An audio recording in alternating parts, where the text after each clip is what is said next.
Dios te bendiga en esta hora. Permíteme felicitarte por sacar este tiempo de tu agenda para tener el refrigerio espiritual que siempre la palabra de Dios nos brinda. Y muy en especial a mitad de semana, luego de haber tenido tantos compromisos, una agenda con muchas actividades, poder nosotros a mitad de semana hacer este paréntesis, llegar a este oasis, que es la palabra del Señor, clamar e interceder juntos los unos por los otros y sobre todo mirarnos en el espejo de la palabra de Dios, que siempre tiene una palabra de dirección y de esperanza para cada una de nuestras vidas. Amén. Así que te felicito por sacar este tiempo, porque si tú no haces provisión para ti y para los tuyos, nadie lo va a hacer. Así que, como de costumbre, vamos a comenzar en esta ocasión con el texto del día. Y el texto bíblico del día se encuentra en el Evangelio según San Mateo, en el capítulo 10 y verso 16. Que dice, he aquí yo os envío como a ovejas en medio de lobos. Sed pues prudentes como serpientes y sencillos como palomas. Otra traducción, que es la traducción en lenguaje actual, dice así, lo presenta de esta forma. Miren qué interesante. Dice, el trabajo que yo los envío a hacer es peligroso. Jesucristo nos encomendó una tarea, nos encomendó una asignación y nos dice es como enviar ovejas a un lugar lleno de lobos. Por eso, sean listos y estén atentos como las serpientes, pero sean también humildes como las palomas. Y es importante cuando se hace esta traducción, sed prudente, dice, sean listos y estén atentos. Qué importante es ser listos, qué importante es estar atentos. No debemos ser ovejas tontas, llevadas de un lado al otro, como las olas del mar que se mueven de acuerdo al viento que sopla, sino que debemos ser listos, estar atentos y tener un fundamento sólido y firme del cual nada ni nadie nos pueda mover. Amén. Así que con esta porción bíblica del día comenzamos en oración. Señor, te queremos agradecer este honor y este privilegio que una vez más tú nos brindas de poder, Señor, tener este refrigerio espiritual, donde podamos, Señor, sacar este importante tiempo, tiempo valioso, porque es tiempo, Señor, donde cenamos, donde escudriñamos, donde comemos el manjar de tu bendita palabra. Señor, también es un tiempo importante porque podemos unirnos en oración y podemos, Señor, clamar e interceder los unos por los otros por las distintas necesidades, Señor, que tenemos. Por eso en este instante yo te pido que una vez más, Señor, tú nos hables a través de tu palabra y que una vez más tú seas propicio a cada necesidad, a cada vida. Señor, que en esta hora, Señor, se presenta y se une virtualmente, Señor, a este estudio bíblico de hoy. Yo te pido en este instante por los que están enfermos. Sabemos que algunos están en hospitales, algunos están en los hogares, Señor, en recuperación de operaciones a las cuales han sido sometidos. Te pedimos que en este instante, conforme a tu soberana voluntad, tú toques esos cuerpos que están enfermos, esos cuerpos que están quebrantados, Señor, y que en este instante ellos sientan virtud sanadora fluyendo de parte tuya para cada uno de ellos. Señor, sé propicio a cada necesidad, como dice tu palabra, conforme a tus riquezas en gloria. Señor, tu reino es un reino de riquezas abundante, oh Dios del cielo.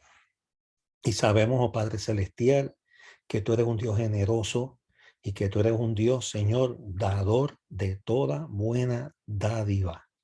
Todo don perfecto desciende de ti. Y por eso en esta hora te pedimos que seas propicio a cada necesidad.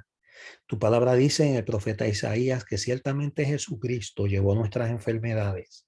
También nos dice que ciertamente Jesucristo sufrió nuestros dolores y nosotros le tuvimos por azotado, por herido de Dios y abatido. Mas él herido fue por nuestras rebeliones, molido por nuestros pecados. El castigo de nuestra paz fue sobre él y por sus heridas fuimos sanados. Lo declaramos hecho en el nombre del Padre, del Hijo y del Espíritu Santo. Amén. Gracias, Señor, por tu amor y tu bondad. Gracias, Señor, por tu fidelidad. Y antes de entrar al estudio de hoy, les recordamos que este próximo domingo, 31 de octubre, vamos a estar celebrando nuestro aniversario número 50 en Casa de Provisión Abundante.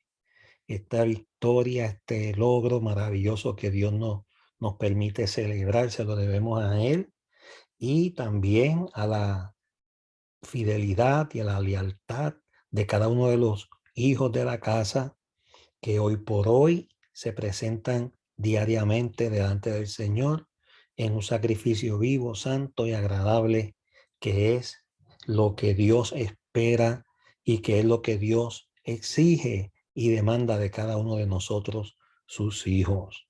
Así que, amados, les recordamos que este próximo domingo, el último domingo de este mes de octubre, vamos a estar a partir de las 11 de la mañana celebrando nuestro aniversario número 50. Y esto pues desde este domingo en adelante, por los próximos meses, estaremos celebrando esta victoria que por la gracia de Dios podemos celebrar como casa espiritual. A Él sea toda la gloria y toda la honra, ahora y siempre. Amén y amén. Bueno, y me parece que estamos listos ya para entrar en el tema de hoy. Vamos a continuar el tema del mensaje a la iglesia de Filadelfia. Y como todos ustedes recuerdan, es la sexta iglesia a la cual el Señor Jesucristo le escribe una carta por medio del apóstol Juan. Y pues ya hemos desarrollado algunos textos de este capítulo 3 de Apocalipsis y hoy pues vamos a continuar en esa misma línea, en ese mismo pensamiento, especialmente el verso 9 en adelante, que es donde nos quedamos en la vez anterior. Y hoy vamos a estar hablando sobre las promesas hechas a la iglesia de Filadelfia. El texto dice así, Apocalipsis 3:9. He aquí, yo entrego de la sinagoga de Satanás a los que se dicen ser judíos y no lo son, sino que mienten. He aquí yo haré que vengan y se postren a tus pies y reconozcan que yo te he amado. Bueno, hay unas verdades y hay unos principios que se desprenden de esta lectura bíblica y debemos pues tenerlo en consideración a la hora de mirarnos en el espejo de la palabra en esta ocasión. Fíjense que aquí el Señor Jesucristo está desenmascarando a unos que se llamaban, que se adjudicaban ser judíos y específicamente ser parte del pueblo de Dios que vive en pacto con Dios. Y el Señor Jesucristo lo desenmascara y dice que no lo son. ¿Por qué? Porque sus vidas así lo manifiestan. Entonces, no es lo que decimos, sino lo que hacemos, lo que nos define. No es lo que decimos, sino las decisiones que tomamos y las actitudes que asumimos, lo que nos define. Otra cosa importante que debemos tener en consideración en este estudio de hoy es que el Señor Jesucristo dice, haré que vengan y haré que se postren a tus pies.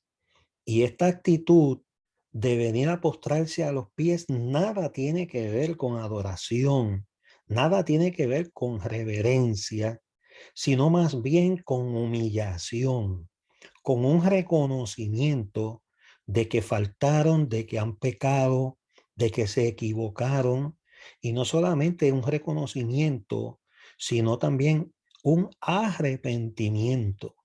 Y esa es la actitud que vamos a ver manifestada en estas palabras. Haré que vengan, dice el Señor, y haré que se postren a tus pies. Y lo otro que dice, y reconozcan que yo te he amado. Wow. Yo no sé cuántos de ustedes saben que el Señor los ama. Yo no sé cuántos de ustedes están conscientes de ese grande e inmenso amor de Dios. Hay un himno clásico que dice, oh amor de Dios, tu inmensidad el hombre no podrá contar, ni concebir la gran verdad que Dios al mundo pudo dar. Necesitamos revelación, necesitamos que el Señor abra nuestro entendimiento, porque el amor de Dios es inmenso. Dice que Dios muestra su amor para con nosotros en que siendo aún pecadores, es decir, sin merecerlo, es decir, mereciendo la condenación, el juicio, dice, siendo aún pecadores, Cristo murió por nosotros, ocupó nuestro lugar, el inocente por los culpables, el rey ocupando el lugar que nos correspondía ocupar a cada uno de nosotros. Y este reconocimiento que está hablando aquí en Apocalipsis 3:9 es un reconocimiento que hasta el día de hoy el mundo puede percibir en nuestras vidas. El Señor nos ama. El Señor se preocupa por nosotros. El Señor se preocupa por ti. El Señor tiene un plan, tiene un diseño para contigo, con tu vida y con los tuyos. Y el Señor desea revelártelo y el Señor desea guiarte en ese diseño para que tú alcances las metas más altas que Él ha trazado para ti en tu vida. Tenemos la bendición de que el Señor nos ama y nos ama con una demostración indubitable, irrefutable, de que Él realmente así nos ama. Y ese reconocimiento el Señor desea que el mundo lo tenga, que el mundo lo reciba, ese testimonio de que somos amados por Dios, el Padre. Yo no sé cuántos de ustedes recordarán el momento en que Jesucristo fue bautizado en el río Jordán por su primo Juan el Bautista. Y una voz desde el cielo dio testimonio que aquel que estaba en el agua era su Hijo amado. Y fíjese cómo dice el Señor desde el cielo, el Padre hablando hacia el Hijo, refiriéndose al Hijo que estaba en el agua. Dice, este es mi Hijo amado en el cual yo tengo complacencia, en el cual yo me complazco. Es un tipo de alabanza que Dios da a su Hijo y dar testimonio, dice, es mi Hijo. Lo primero que está dando a reconocer que Él es nuestro Padre. Lo segundo, amado, es decir, que yo lo amo. El Hijo en el cual yo derramo mi amor y manifiesto mi amor. Y lo mismo dice Dios de ti y de mí, que somos sus hijos, lavados y redimidos por la sangre del Cordero. Y lo tercero que podemos encontrar en ese pasaje bíblico del bautismo de Jesús es en el cual me complazco, es decir, que Dios se complace en cada uno de sus hijos que ama. Y es maravilloso el poder entender que el Señor honra a los que le honran y el Señor alaba a los que también le honran a Él.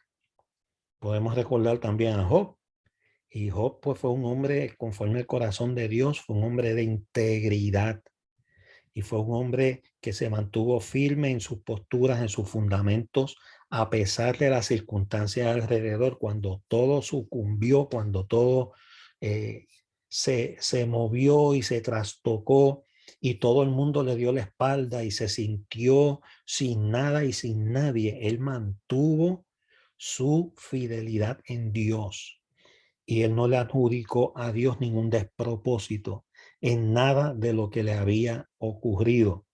Y todos sabemos la historia donde Dios alaba a Job, donde Dios tiene una conversación con el adversario, con el enemigo de nuestras almas, y Dios le dice, ¿no has considerado a Job? Es una forma de alabar, dice, un hombre de integridad, un hombre que me sirve, un hombre que me ama, un hombre que me honra con todo lo que yo le he dado, con todo lo que tiene, y un hombre que es conforme a mi corazón. Qué bueno y qué maravilloso es saber que podemos ser alabados por Dios y que de hecho Él lo hace porque Él nos conoce. Él sabe quién miente y Él sabe quién dice la verdad. Él sabe quién es hipócrita, que lo que vive es una apariencia, y quién es sincero e íntegro. Amén. Así que vamos a arrancar inmediatamente con este fascinante estudio del día de hoy. El mensaje a Filadelfia, Apocalipsis capítulo 3, verso 9 en adelante. La iglesia en Filadelfia había encontrado la oposición de los judíos. Aquí se explica que eran judíos solo de nombre, quizás racial, cultural y ceremonialmente, pero no espiritualmente. Al fin y al cabo, el verdadero pueblo de Dios es aquel que cree que el Señor Jesucristo es el Mesías. Y eso lo podemos confirmar, corroborar en Romanos capítulo 2, versos 28 y 29, y también en Romanos capítulo 9, versos 6 al 8, que vamos a considerar a renglón seguido.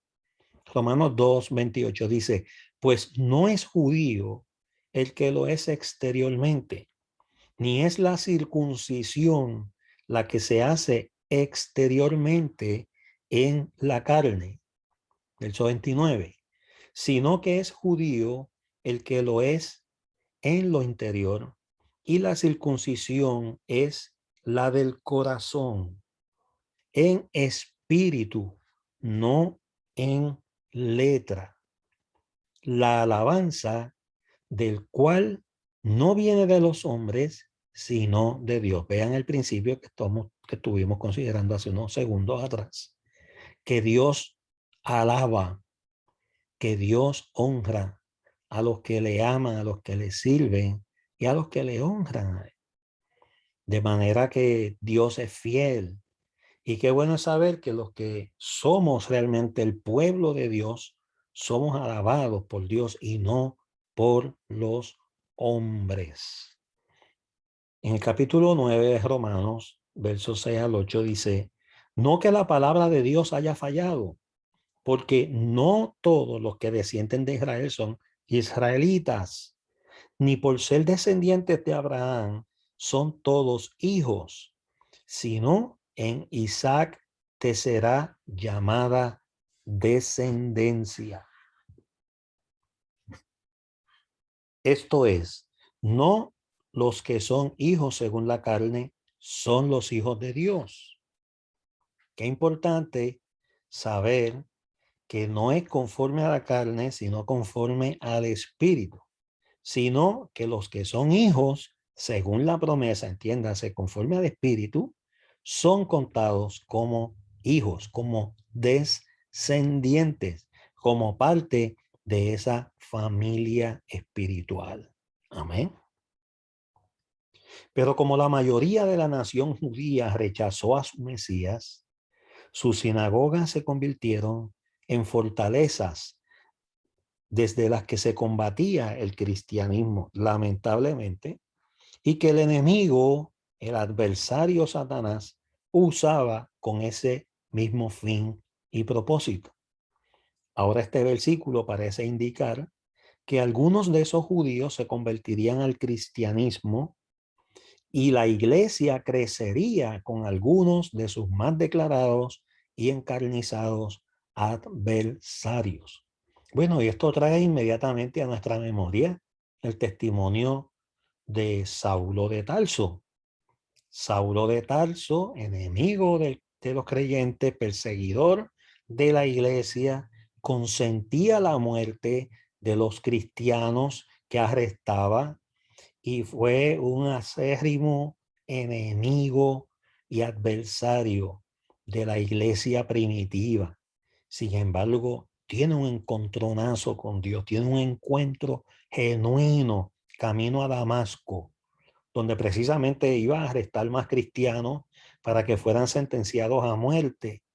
Y fíjese cómo el Señor le habla camino a Damasco cuando se le revela y lo arroja al piso y le dice: Saulo, Saulo, ¿por qué me persigues? Yo soy Jesús al cual tú persigues. Qué importante y qué vital es nosotros entender, amados, que si somos parte del pueblo de Dios, Dios pelea por nosotros. Dios nos defiende. Y el que se mete con los hijos de Dios se mete con Dios mismo. Se mete con Dios mismo. Y el que te persigue está persiguiendo al Señor y se va a encontrar con el Señor. Definitivamente que sí. Pero como el testimonio de Saulo, que es el que conocemos hoy con el nombre de Pablo, que era un declarado y encarnizado adversario de la iglesia, Dios todavía sigue transformando este tipo de personas, este tipo de vidas, personas que no aman ahora al Señor, que están de espaldas a Dios, personas que no tienen a Dios en su noticia, que no lo honran con sus bienes, personas que viven como si Dios no existiera y piensan que nunca les rendirán cuenta a Dios. Dios los cambia, Dios los llama, Dios los trae con cuerdas de amor, Dios los transforma y Dios los une a la iglesia y la iglesia crece, aun cuando estas personas que hoy pueden ser enemigos o sencillamente personas que de alguna forma simpatizan con la iglesia, pero que no quieren asumir ningún tipo de responsabilidad con el cuerpo de Cristo ni con el reino de Dios, y que Dios se les revele y que Dios los cambie y que Dios los transforme y los una a la iglesia, porque el Señor no hace acepción de personas. Y aquí el Señor le está hablando a esta iglesia de Filadelfia, diciéndole: muchos de esos enemigos que te han hecho la guerra, que te han declarado la guerra abiertamente, yo los voy a traer, yo los voy a transformar de tal manera que se postrarán delante de ustedes y se humillarán y se arrepentirán por todo el daño y todo el mal que le han hecho. Nuestro Dios, hermanos, es fiel. Y nuestro Dios es todopoderoso y para Dios no hay nada imposible. Hay personas que a lo mejor tú las has etiquetado como que esa persona ya no tiene remedio. Hay personas que tú has invitado en el pasado a la iglesia y posiblemente ya le pusiste una etiqueta y dijiste: no lo vuelvo a invitar jamás a la iglesia, por la apatía, eh, por el desprecio que posiblemente pueda mostrar cada vez que tú le hablas algo del Señor o cada vez que tú le haces una invitación. Pero ¿sabes qué? Dios no hace acepción de personas. Lo que es imposible para los hombres, para Dios es posible. Para Dios no hay nada difícil. No hablemos de imposible, hablemos de cosas difíciles. Mira, a Dios le gusta que le pidamos cosas difíciles, porque Él se va a glorificar y toda la gloria se la llevará a Él, porque humanamente hablando no hay forma ni manera en que nosotros lo logremos, si no es a través de una intervención divina. Así que no te desanimes, sigue orando por esos familiares que hoy no conocen al Señor. Sigue orando por esos hijos, sigue orando por ese hermano, sigue orando por esos padres que hoy no conocen al Señor. Dios se va a revelar a sus vidas. Claro que sí, Dios lo va a hacer. Y muy posiblemente te utilizará a ti y utilizará tu vida y tu testimonio para traerlos a sus caminos. Bueno, y hay una expresión de este texto, dice aquí, yo haré que vengan y se postren a tus pies y reconozcan que yo te he amado. Esto es realmente muy curioso, porque la esperanza judía era que los gentiles serían sometidos por ellos, pero aquí la palabra promete todo lo contrario. Serían los judíos quienes se postrarían ante estos creyentes, muchos de ellos de origen gentil. Recordemos que cuando hablamos de gentiles, nos referimos a todas las personas de todas las nacionalidades y países del mundo que no son judíos. Esto sería así porque después de haber rechazado a su Mesías, eran los gentiles quienes tenían que enseñar a los judíos el camino para acercarse a Dios.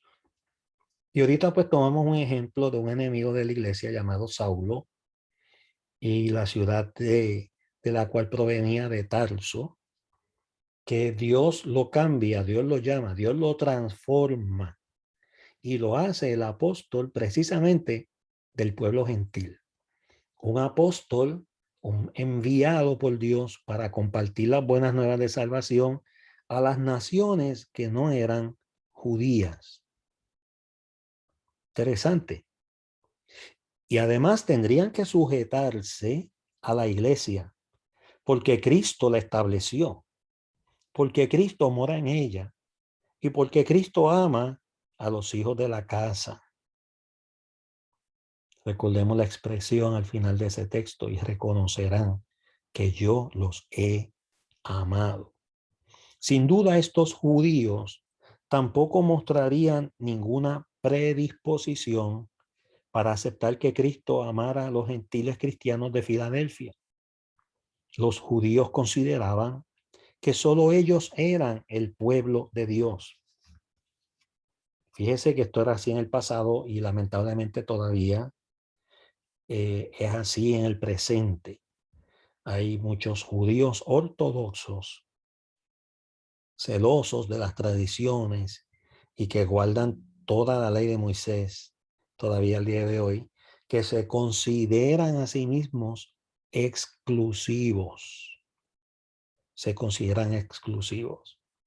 Y es tan sencillo como entender la promesa que Dios le hizo a Abraham, donde le dijo, en ti serán bendecidas todas las familias.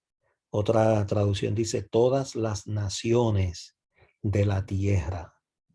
El propósito de Dios desde que llamó a Abraham fue bendecir y revelar su amor y su evangelio, sus buenas nuevas de salvación a todas las familias y naciones del planeta Tierra. Lamentablemente, los judíos consideraban que ellos tenían la exclusividad como pueblo de Dios y por lo tanto eran los únicos a quienes Dios amaba. Esto les había llevado a despreciar a los gentiles como personas ajenas a los pactos de Dios. Pero ahora Cristo reivindica a los creyentes como pueblo suyo amado.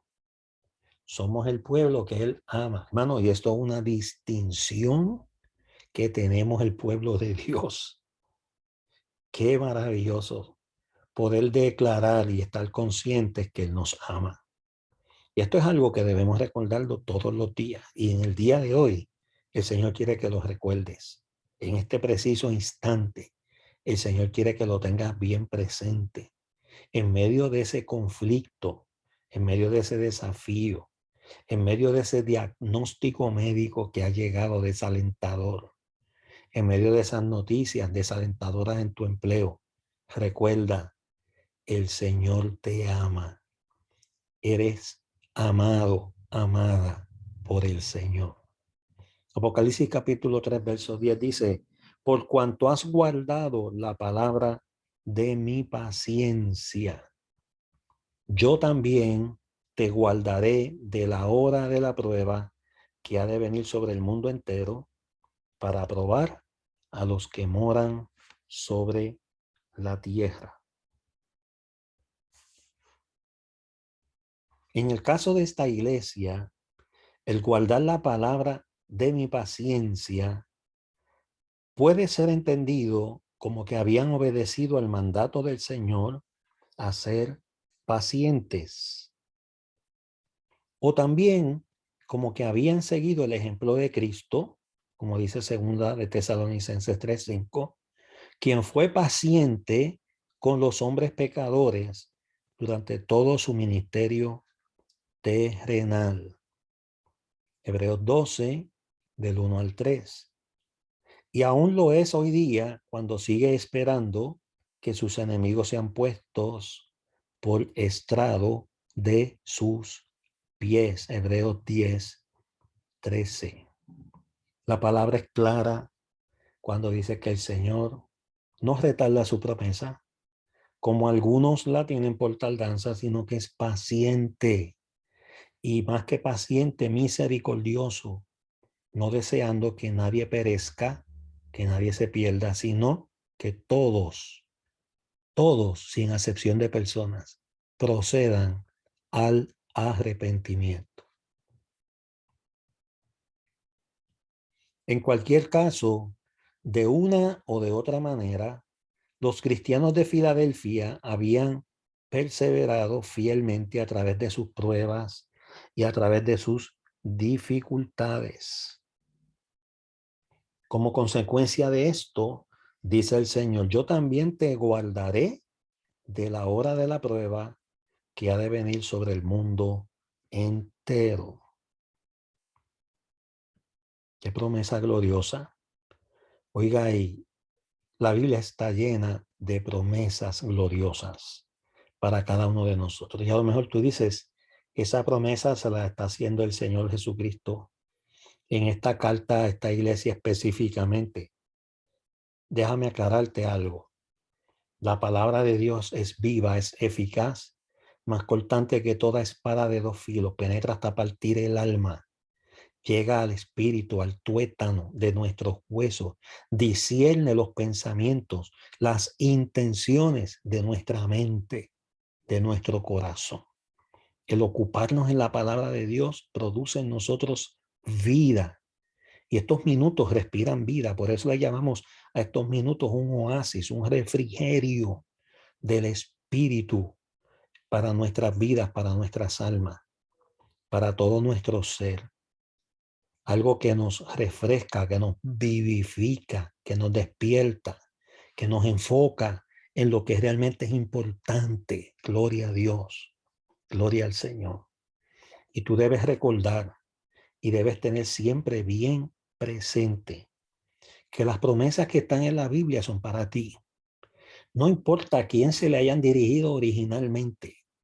Nosotros podemos apropiarnos de una promesa, nosotros podemos apropiarnos de una palabra, tan sencillo como decir, eso me lo está diciendo el Señor a mí y yo me apropio de esta palabra.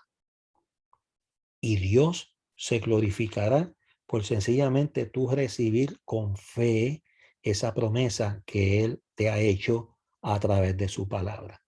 ¿Podemos apropiarnos, pastor? Seguro que sí. Podemos apropiarnos de palabras, de promesas, de frases, de bendiciones que están en la escritura y decir, eso es mío, yo me apropio de esto y yo declaro que se va a cumplir en mi vida y en la vida de mis amados, de mis descendientes, de mis familiares, en todos los que pertenecen a mi casa. Amén. Sí, claro que sí. Eso es así. De manera que aprópiate de esas promesas. Y cada vez que encontramos una promesa en la Biblia, aprópiate de ella. Porque eso es lo que el Señor quiere, eso es lo que el Señor desea. Y para eso está escrita esa promesa en la Escritura. Para que tú recibas la revelación, para que tú la entiendas, para que tú la escudriñes y para que tú también te apropies de cada una de ellas. Había una alabanza que cantábamos en la iglesia que decía: las promesas del Señor mías son. Las promesas del Señor mías son. En la Biblia yo lo leo y yo sé que es la verdad. Las promesas del Señor mías son. Esto puede significar que el Señor los guardaría de tal manera que no tendrían que pasar por la prueba, o que serían guardados por Él en medio de la prueba. O sea, el hecho de que el Señor nos guarde en momentos puede significar que nos va a obviar, nos va a impedir pasar por X prueba. Pero también puede significar que aunque atravesemos por esa prueba, Él nos va a guardar, Él nos va a proteger. Por ejemplo, aquellos 3 jóvenes valientes en Babilonia, el Señor no impidió que entraran a aquel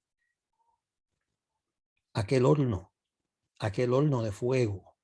No impidió. Pero en medio del horno de fuego, el Señor se metió con ellos y el Señor los protegió y el Señor los guardó y los preservó. Tanto es así que cuando salieron, dice la Biblia, no olía su ropa ni su cabello, tan siquiera humo, como si no hubieran estado nunca en un horno de fuego, o como si hubieran estado en una burbuja con aire acondicionado en medio de ese horno. O sea, el Señor nos guarda, el Señor nos promete protegernos.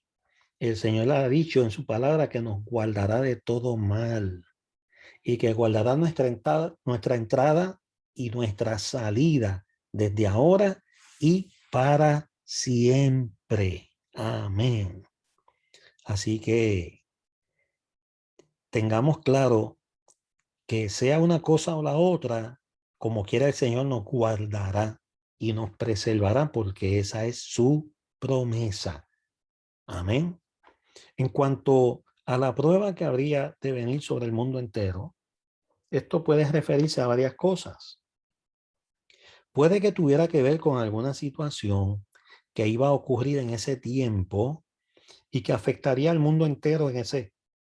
Entonces, algunos interpretan aquí que el Señor está prometiendo a la Iglesia universal que será librada de la gran tribulación que tendrá lugar antes de la segunda venida de Cristo. Entiéndase en su aspecto visible, porque como hemos estudiado en ocasiones anteriores, la segunda venida de Cristo tiene 2 aspectos. Uno invisible, que la iglesia será tomada, y es donde se cumple esa parte de la escritura que dice que 2 estarán en el campo, uno será tomado y el otro será dejado. 2 estarán moliendo trigo, uno será tomado y otro será dejado. Está refiriéndose al levantamiento de la iglesia.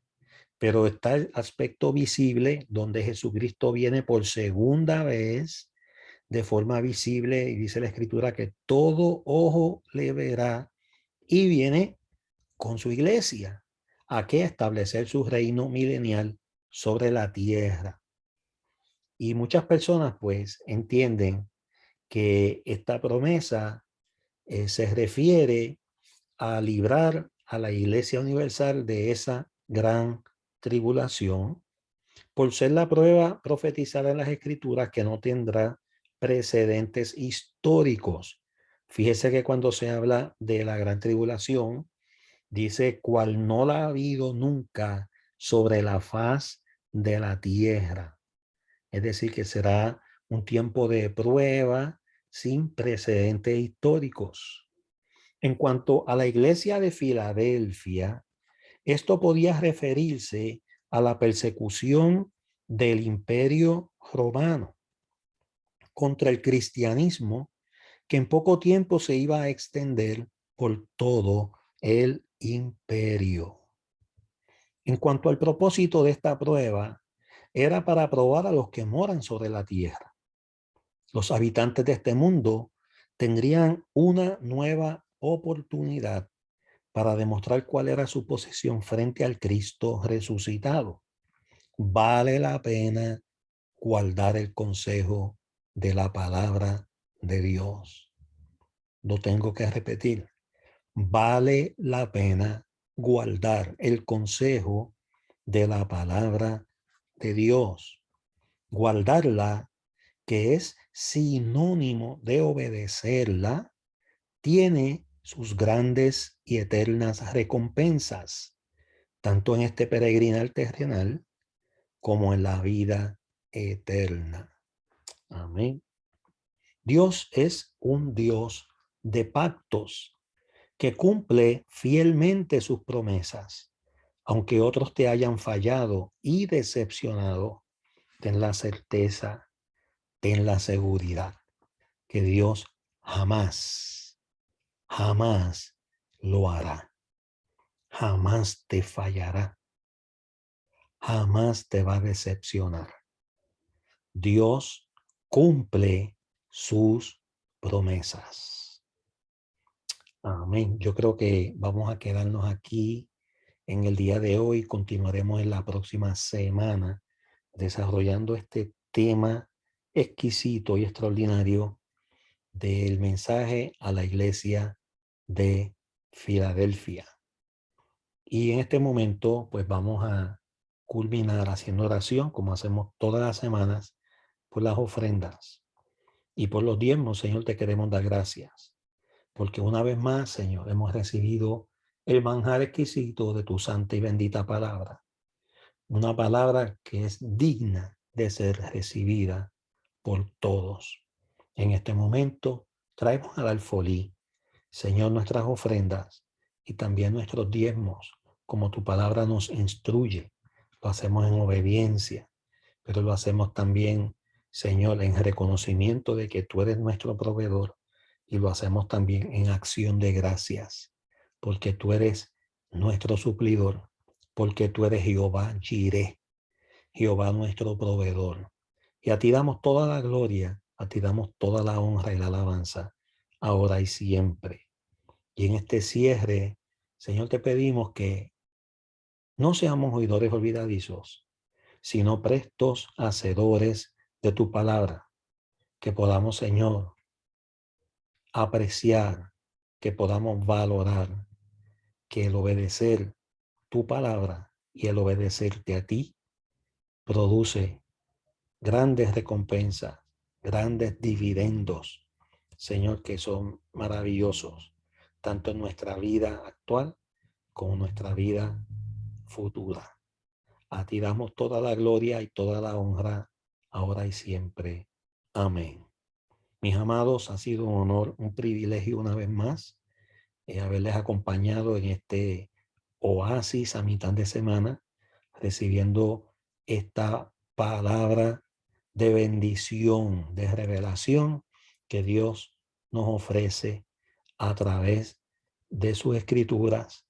Y te invito y te recuerdo que la próxima semana volveremos con otro estudio maravilloso de esta santa y bendita palabra de Dios.